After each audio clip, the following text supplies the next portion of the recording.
నానా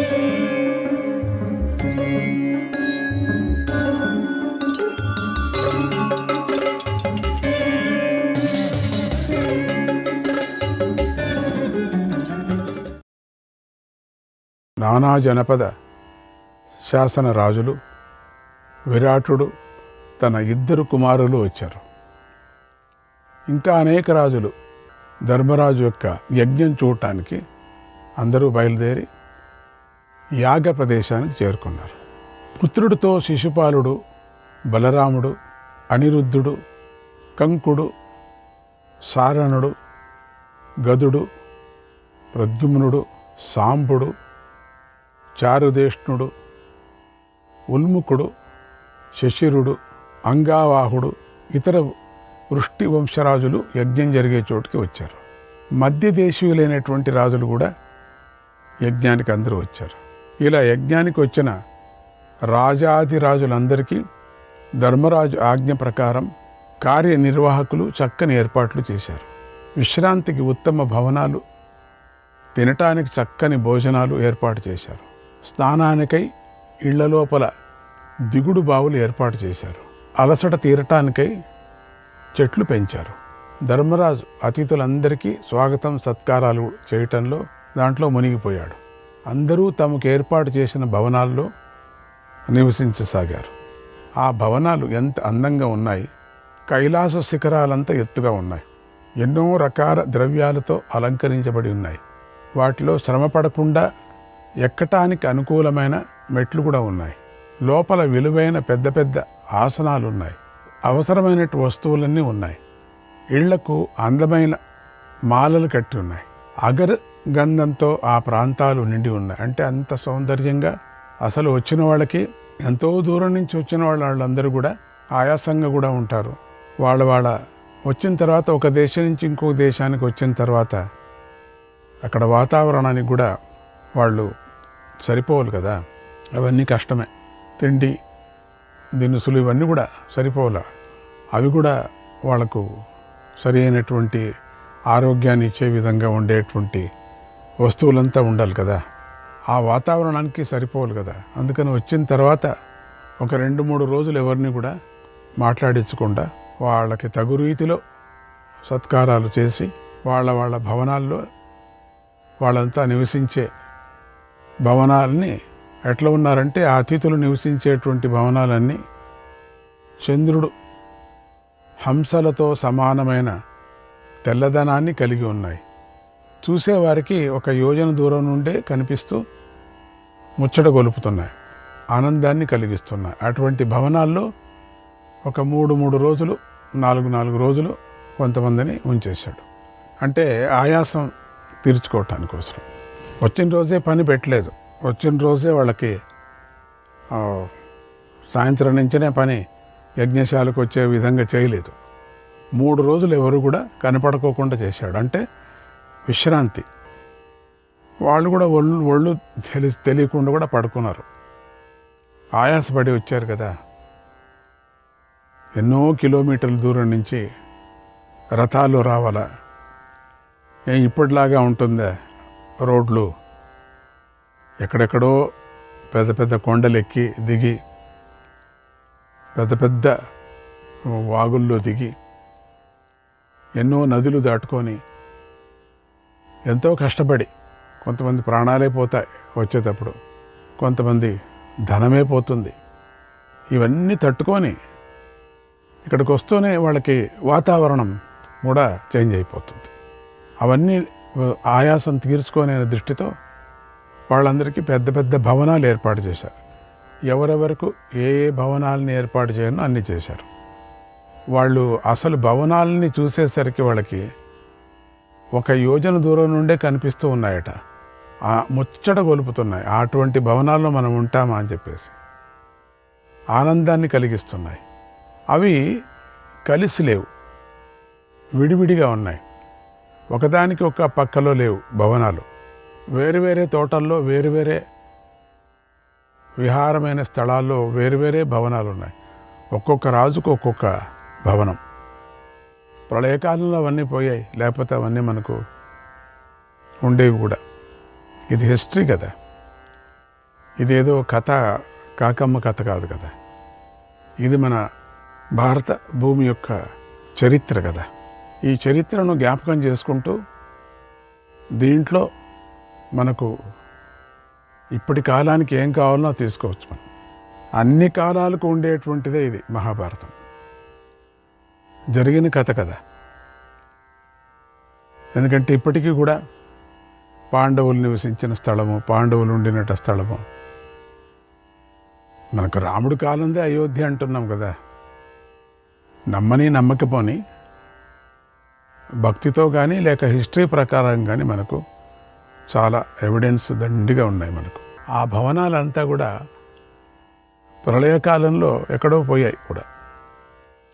రెండవది ఒక విచిత్రం ఏంటంటే, ఆ భవనాలు ధర్మరాజు ఏ విధంగా చేశారంటే, ఒక్క ప్రళయం వచ్చిందంటే అవి కలిసి మట్టిలో కలిసేటువంటివి కొన్ని మాత్రమే పాషాణంతో కట్టారు. పాషాణం అంటే రాయి. కొన్ని మాత్రమే రత్నాలతో కట్టారు. ఇప్పటికీ కొన్ని చోట్ల దాన్ని తవ్వుతూ ఉంటే అవన్నీ అవశేషాలు మనకు కనపడుతూ ఉంటాయి. సందేహం లేదు, ఈజిప్ట్ లాగా. ఆ విధంగా ఎన్నో వేల సంవత్సరాల కిందట, అప్పుడుదంతా కూడా ఒక అనాగరిక అయినటువంటి ఆ ప్రదేశాలన్నీ వాళ్ళవంతా కూడా. మనదే అప్పుడు నాగరికంగా ఉండింది కూడా చెప్పారు అప్పుడు. ఎందుకంటే అప్పుడే ఒక వరుసగా ఉండేటువంటి చెట్లు, రోడ్లు, అక్కడక్కడ దాహం తీర్చుకోవటానికి బావులు, దిగుడు బావులు, ఇవన్నీ కూడా అప్పుడే ఏర్పాటు చేశారు.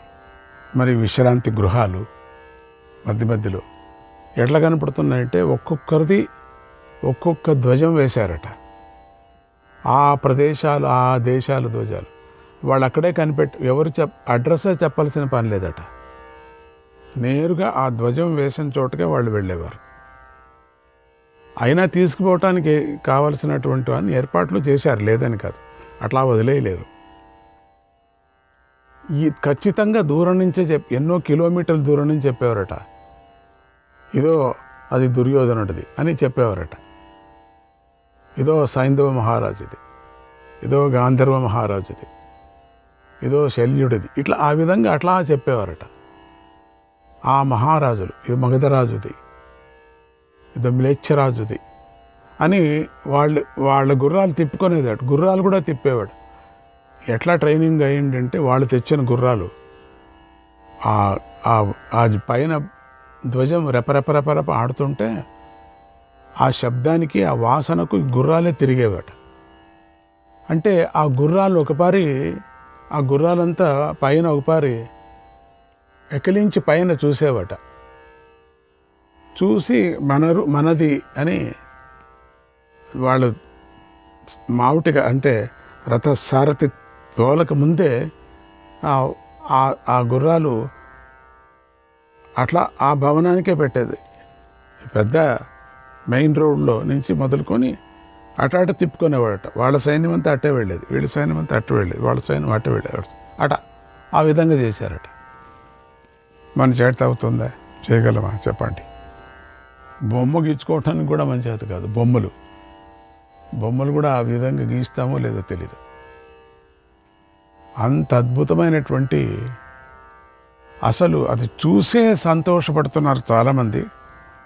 ధర్మరాజు చాలా మంచి భక్తితో, మంచి ఆదరణతో, అభిమానంతో, ధర్మంతో వీళ్ళందరినీ పిలిచాడు. అట్లా ఆ విధంగా వాళ్ళు అట్లా వెళ్ళిపోయేదట ఆ రథాలు.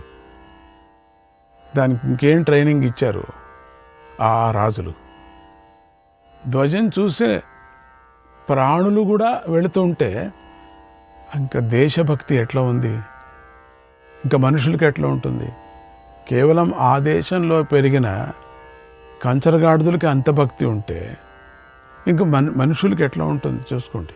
వాటి గోడలు ఎట్లున్నాయంటే గైరికాది ధాతువులతో పొదగబడి ఉన్నాయి.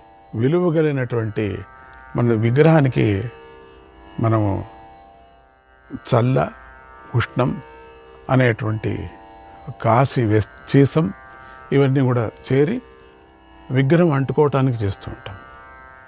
అటువంటి లక్క, మామూలు లక్క, కాలిపోయే లక్క కాదు అది, ఇది అందం వచ్చేటువంటి లక్క. అటువంటి 9 విధమైనటువంటి పాషాణాలు, గైరికాదులు 9 విధమైనటువంటి పాషాణాలతో, అంటే మామూలు గార కాదు, అటువంటి రూపాలతో కట్టినటువంటి భవనాలు. ఇలా ఆ భవనాలు హిమాలయ శిఖరాలు ప్రకాశించినట్లుగా ఎత్తుగా ఉన్నాయి, ప్రకాశించసాగాయి. రాజులు విశ్రాంతి తీసుకుని తర్వాత గొప్పగా దక్షిణాలు ఇస్తున్న ఋత్వికులతో కలిసి ఉన్న ధర్మరాజును కలుసుకోవాలని వచ్చారు. 2 రోజులు విశ్రాంతి తీసుకున్నారు. 2 రోజులు ఇక వాళ్ళు రావాల్సిన పని లేదు, బయటికి quarantine, home quarantine 2 days 3 days. పెద్ద పెద్ద రాజులైతే 3 రోజులు 4 రోజులు, చిన్న రాజులైతే 1 రోజు, ఇంకా చిన్న అయితే 1 పూట అంతే. అట్లా వాళ్ళ యోగ్యతకు తగువగా ఉండేటువంటి పక్కపక్క ఊరు వాళ్ళైతే 1 గంట 2 గంటల విశ్రాంతి అంతే. కాళ్ళు కడుక్కొని వచ్చేసేయాల్సింది పని, పలారం చేసుకొని. ఆ విధంగా ఏర్పాట్లు చేశాడు. వీళ్ళందరూ యజ్ఞాలు సందర్భంలో జరిగే పృథ్వీకర సందర్భంలో వచ్చి వీళ్ళంతా ధర్మరాజును చూశారు. అప్పుడు యజ్ఞ మండపం రాజులతో, బ్రాహ్మణులతో, మహర్షులతో కిటకిట నిండిపోయింది. అక్కడ బ్రహ్మలోకంతో సమానంగా ఉంది. ఆ రాత్రి పగలు ఎవరికి రెస్ట్ లేదు. యుద్ధంలో ఉన్న రెస్ట్ దొరికేదేమో, ఇక్కడ యజ్ఞంలో మాత్రం రెస్ట్ లేదు. ఎప్పుడు జనం ఉండేవాళ్ళే. ఎప్పుడు వెళ్ళిపోతే ఇంకొక గ్రూప్ క్యూ కాచుకునేవాళ్ళు, వెళ్ళిపోతే ఇంకొకరు. ఆ విధంగా ఈ 5 మందిలో కూడా ఒకరు పోతే ఒకరు. కానీ ధర్మరాజు మాత్రం ఎప్పుడూ ఉండేవాడు. ఆయన ఎప్పుడు పోయి విశ్రాంతి తీసుకుంటాడో తెలియదు. ధర్మరాజుకు మాత్రం అది ఏం శక్తిని ఏమిటో తెలియదు. శ్రీకృష్ణాయ పరమాత్మనే నమః. 35వ అధ్యాయానికి వచ్చాం. అన్నీ సమకూరాయి, సుకుమారులకు అందరికీ సమకూరాయి. వీళ్ళు సుకుమారులే కదా మహారాజులకంతా, అన్నీ సమకూరాయి. ఇక్కడ కూడా యజ్ఞశాలంతా సమకూరాయి. సుమధురమైనటువంటి వాసనతో ఉంది అక్కడ. యజ్ఞశాల అదే కదా. ఇక అంతా సిద్ధంగా ఉంది. అందరూ వచ్చారు. అప్పుడు ధర్మరాజు ముందుగా పితామహుడైనటువంటి భీష్ముడి దగ్గరికి వెళ్ళి ఆయన పాదాలకు నమస్కారం చేశాడు. తర్వాత గురువైన ద్రోణుడి దగ్గరకు వెళ్ళి ఆయన పాదాలకు నమస్కారం చేశాడు. తర్వాత చేతులు జోడించి భీష్ముడు, ద్రోణుడు, కృపుడు, అశ్వత్థామ, దుర్యోధనుడు, వివిశంతి మొదలైన వారిని చూస్తూ, మీరందరూ కూడా ఈ యజ్ఞంలో నాకు అన్ని విధాలుగా సహకరించండి, నన్ను అనుగ్రహించండి, నాకు యాగసిద్ధి కలిగేలాగా చేయండి. నా ధనాన్ని మీ చేతుల్లో పెడుతున్నాను, దాన్ని మీ ఇష్టానుసారంగా పంచి మంచి మంచి పనులకు వినియోగించండి, నా ఈ ప్రార్థనను అంగీకరించండి అని కోరాడు. అంటే తన ఫ్యామిలీ మెంబర్స్కి తగిన విధంగా వారికి అధికారాలను అప్పగించాడు. ఒక్కొక్కరికి ఒక్కొక్క అధికారాలను అప్పగించాడు. అందరూ అన్నతమ్ముళ్లే కదా, గురువులే కదా, అందరికీ పనులు అప్పగించాడు. ఈ కోశాగారం నువ్వు తీసుకో, నీకు ఇస్తున్నా, దీంట్లో ఎవరికి ఏం కావాలన్నా ఇవ్వు. అంటే ఇంటికి తీసుకోమని కాదు, దీంట్లో ఎవరికి కావాలన్నా వాళ్ళకి ఇవ్వు. ఇదో ఈ పాత్రలది నీకు ఇస్తున్నా, ఇది యజ్ఞానికి ఎవరికే, ఇదో ఈ వస్త్రశాల నీకు ఇస్తున్నా. ఇట్లా ఆ విధంగా అందరికీ అప్పచెప్పాడు. ఫ్యామిలీ మెంబర్స్ కదా వీళ్ళంతా కూడా. దుర్యోధనాదులు వేరే వాళ్ళు కాదు కదా, వీళ్ళే కదా, చిన్న తమ్ముడు ఇదే కదా వీళ్ళంతా. ఈ యజ్ఞంలో భక్ష్యభోజ్యాలు సరిగ్గా ఉన్నాయో లేవో చూసుకోవాలి, వాటిని అందరికీ సరిగా పంచాలి. అందుకని ఈ పనిని చెయ్యమని దుశ్శాసనుణ్ణి నియమించాడు. ఆయన కూడా తమ్ముడే కదా, పెద్దవాడే కదా దుశ్శాసుడు. అప్పుడు కొంచెం మన భీముడికి కొంచెం అనిపించింది, నన్ను ఎందుకు నియమించలేదు అనుకున్నాడట. సరేలే, అన్నయ్య దగ్గర ఉండాల్సి వస్తుందిలే, పర్వాలేదు, మధ్య మధ్యలో నేను చూసుకొని వస్తానులే. దుశ్శాసనునికి చెప్పాడట, చూడు, నీకు ఏదైనా ఆయాసం అయితే చెప్పు, భక్ష్యభోజ్యాలు ఉండేటువంటి ఈ భవనం, అంటే భవనం నిండా భక్ష్యభోజ్యాలే, అవి చెడిపోవట అటువంటి భక్ష్యభోజ్యాలు. ఆ వంటకాలు ఎంత అద్భుతంగా ఉన్నాయి, అటు నేర్చుకోవాలా. అందుకని పూర్వం నళపాకం, భీమపాకం అనేవారు. భీముడు కూడా పాకం చేసేవాడు. ఎన్నో టైంలో భీముడు నేను వంట చేస్తాననేవాడు. అందరికీ ఆశ, ఏంటి వంట తాను చేస్తాడని చేసి పెట్టేవాడు.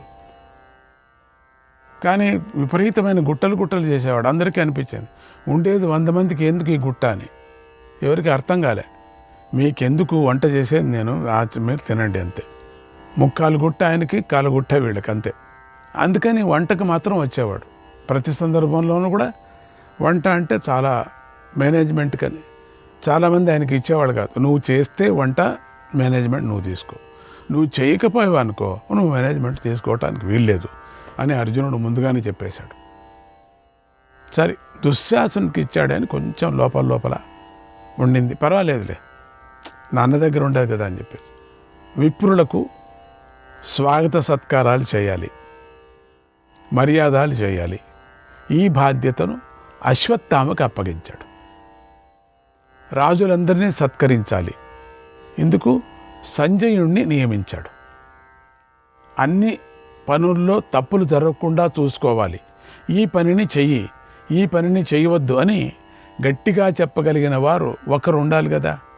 ఈ బాధ్యతను ధర్మరాజు భీష్మ ద్రోణులపై పెట్టారు. అండ్ వాళ్ళు చూస్తే ఇంక అందరికీ భయం కదా. అస్సలు వాళ్ళు వచ్చినారంటే అంతే, ఇంకా పరిగెత్తాల బాత్రూమ్కి, అంత భయం. వాళ్ళని పెట్టాడు. అందుకని ఇంకంతే, అటువంటి వాళ్ళని పర్యవేక్షించి బాధ్యతను వారిద్దరికి కూడా అప్పచెప్పాడు. భీష్ముడికి ద్రోణుడికి అప్పచెప్పారు. ఇక బంగారాన్ని రత్నాలు రక్షించాలి, చక్కగా దానం చేయాలి. ఈ బాధ్యతను నిర్వహించమని ధర్మరాజు కృపాచార్యుడికి ఇచ్చాడు. అది చాలా సంతోషం. ఇలా కృపాచార్యుడు అంటే అందరికీ భయమే కదా. బంగారు దగ్గర ఒకరు సరైన వాళ్ళు ఉండాలి కదా. అందుకని నమ్మకస్తులుగా ఉండే వాళ్ళకి యజ్ఞయాగాదులో సంచి పట్టుకొని తిరుగుతుంటారు, వాళ్ళే క్యాషియర్స్. జాగ్రత్తగా ఉండాలి మనం. ఇలా శ్రేష్ఠ పురుషులందరికీ వారి అర్హతలకు తగిన విధంగా అటువంటి యజ్ఞం మేము కాశీలో చేశామండి. అదే పెద్ద యజ్ఞం మాకు. ఎంత బాగుందో. వారి అర్హతలకు తగిన విధంగా పనులను ధర్మరాజు వారికి అప్పగించాడు. తర్వాత బాక్లిక, సోమదత్త, ధృతరాష్ట్ర, జయత్రతులను ఇంటి మీద పెత్తనం చేయించేటువంటి అధికారాన్ని ఇచ్చాడు. ఇంటి మీద ఎవరో ఒకరు ఉండాలి, ఇల్లు కాపలా కాయాలి కదా, వాళ్ళు కాయాలి. జయత్రథ వాళ్ళందరూ కూడా వాళ్ళు అక్కడే ఉండాలి. యజ్ఞశాలకు అందరూ వెళ్ళిపోతే ప్రయోజనం ఏమిటి? వాళ్ళకి ఇంట్లో పెట్టాడు. అట్లా వాళ్ళని ఈ ఇల్లు కాపలాగా పెట్టారు. వారు యజమానులాగా వ్యవహరిస్తూ ఉండాలి. వాళ్ళు అక్కడ ఇంట్లో పెత్తనం వాళ్ళదే పెత్తనం. ఈ పెద్ద పనిలో దానం చేయటానికి ధనం బాగా ఖర్చు అయిపోతుంది. అందుచేత ఎప్పుడు ఇవ్వాలో, అంటే దానాన్ని ఎప్పుడు ఇవ్వాలో, తర్వాత యజ్ఞానికి ఎంత ఇవ్వాలో, దేనికి ఇవ్వాలో పట్టి ప్రకారంగా చూసుకొని బాగా తెలిసి ఉండాలి. వాళ్ళకి చెప్పినప్పుడుగా అది ఇచ్చేది వాళ్ళే తెలుసుకోవాలి. అందుకని ఈ పని చేయటానికి సర్వధర్మాలు తెలిసిన విదురుని నియమించాడు. ఎంత బాగుందండి. మంచి స్థళయం, మంచి వారిని పెట్టాడు అక్కడ. ఆయన యజ్ఞ లోపం కాకోకుండా చూసుకుంటాడు. అదంతా పరమాత్ముడి యజ్ఞం. ఇదంతా మామూలు మనుషులు చేసేది కాదు. యాగానికి వచ్చిన వారందరూ చేతుల్లో ఏదో ఒక కానుక పట్టుకొని వస్తూనే ఉంటారు, వద్దన్నా ఇస్తూనే ఉంటారు. ఈ కానుకలన్నీ పుచ్చుకోవాలి. ఇది పెద్ద పని కదా. దీనిని ధర్మరాజు దుర్యోధనుడికి అప్పగించాడు. దుర్యోధన, నువ్వు చూసుకో అని చెప్పి. శ్రీకృష్ణాయ పరమాత్మనే నమః.